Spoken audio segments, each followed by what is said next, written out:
Well, Isaac Corin. Now, I don't know how to label you. Are you Rocks and Gravel? Are you the Kim? Are you the opening act for Pink? Are you on a national world tour? Yeah, next month or whatever it starts. My God, how do you become a rock and roller and a coffee, roaster at the same time? I don't know. I actually don't know how to answer that question. You need your guitar, I guess. I mean, it's like, I mean, you have a very successful rock and roll career already. And then you and your brother, and I guess your whole family's involved, decided to make a coffee roast, a bean, that is really, I guess you call it eco roast, right? I mean, an organic roast that's eco-friendly and is grown right, it's roasted right, it's packaged right, and the artistry in the graphics, I think, are the nicest thing I've seen in a long time. I want to thank that artist friend, whoever it is that does all that for you. And you have an art collection with it, right? If you buy your coffee, you get an art collection. Yes, we're really excited about the artwork, and that's my sister-in-law, Steph Mitchell, Ah, and she's very talented, and we are very much behind her work. So yeah, well, it's wonderful. So the concept of, you got this wonderful beans. I mean, so you and your brother, I mean, the story reading on Kickstarter now, I mean, that's another thing. So all of a sudden you're a Kickstarter expert, right? apparently, well, And we're you're an so grateful. entrepreneur making a bunch of money on Kickstarter with this coffee because you and your brother were riding a bike on the path in Amish country. Yeah, we were living out in Pennsylvania when we're not on tour, and Now that siren, is that from that party you were going to last night or what? I think that's someone from the Grabbies last night. Yeah. You were at the Grammys party last night. We were, yeah. But yeah, so yeah, that's right. We stumbled across this roaster, and my brother and I are both obsessed with coffee, you could say, which is an Australian thing. We grew up, you know, So children drink coffee in Australia?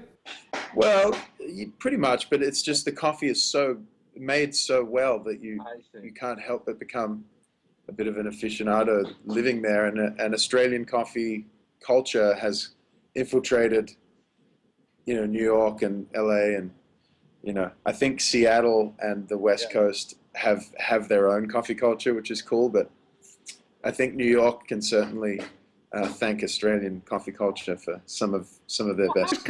What's different about Australian coffee culture? I don't know. It's a barista. I think it's a barista thing. You've got to. I see. It's a science, and they take it seriously. I think.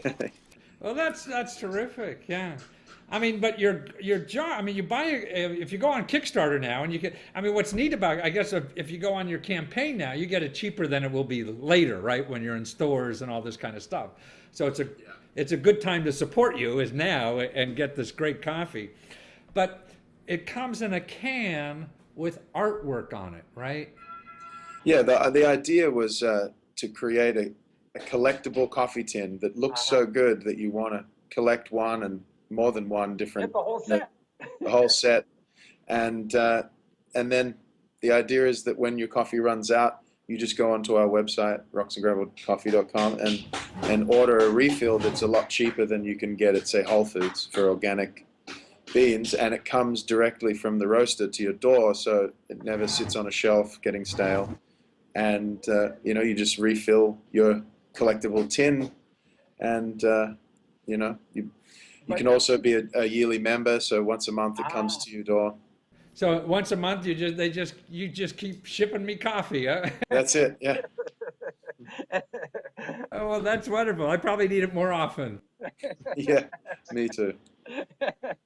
But it's like, and watching that roaster, the video. I mean, to me alone, just going to Kickstarter and watching your video. I guess if you search Rocks and Gravel, actually you go to your website, right?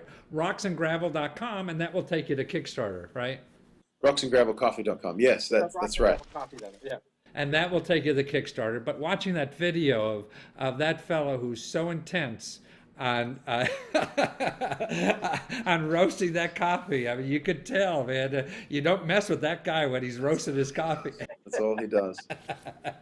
He's, and this is just a side thing for you guys right now, but it looks like it's taken up a lot of time and nice time with this. Yeah, I mean, to be honest, it started when my wife told me that she was pregnant with a little boy.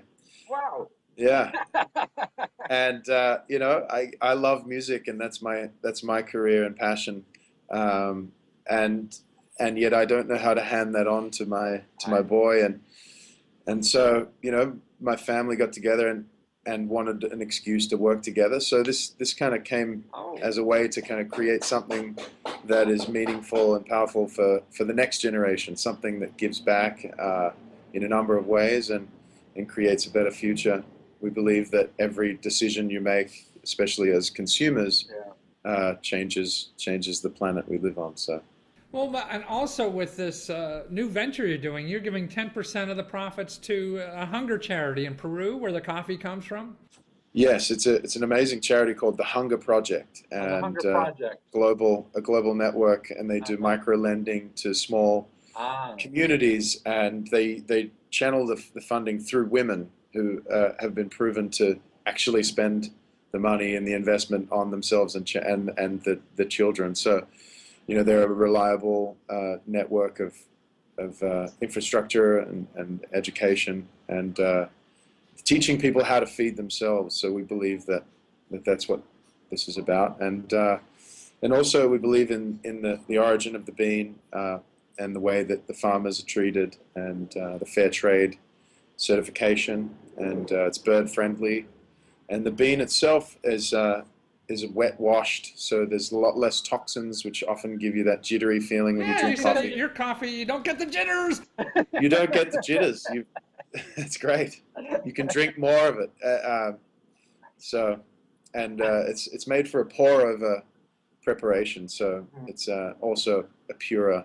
Yeah, well, that's becoming more and more popular, at least in the States. I guess Australia's been at it for a long time, and we're maybe just catching up to it. But it's a delightful process to watch. I mean, I encourage people to watch the video, to watch how this is done. You guys just both seem delightful people, and I hear you're a new citizen, right? I am.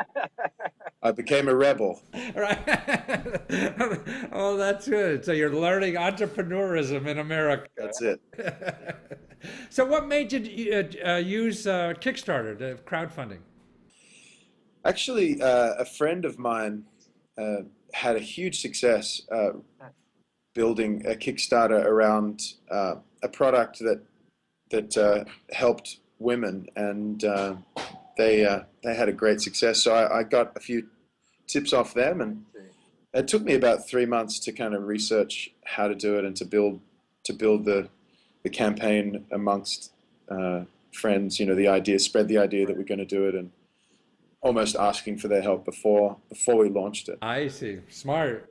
Yeah, it was really. I mean, this campaign, it was a success because of our network being so generous. So, we're really so grateful to all of our friends and family for helping out. They get a free concert ticket with this, or what? Yeah, well, they certainly get a lot of things.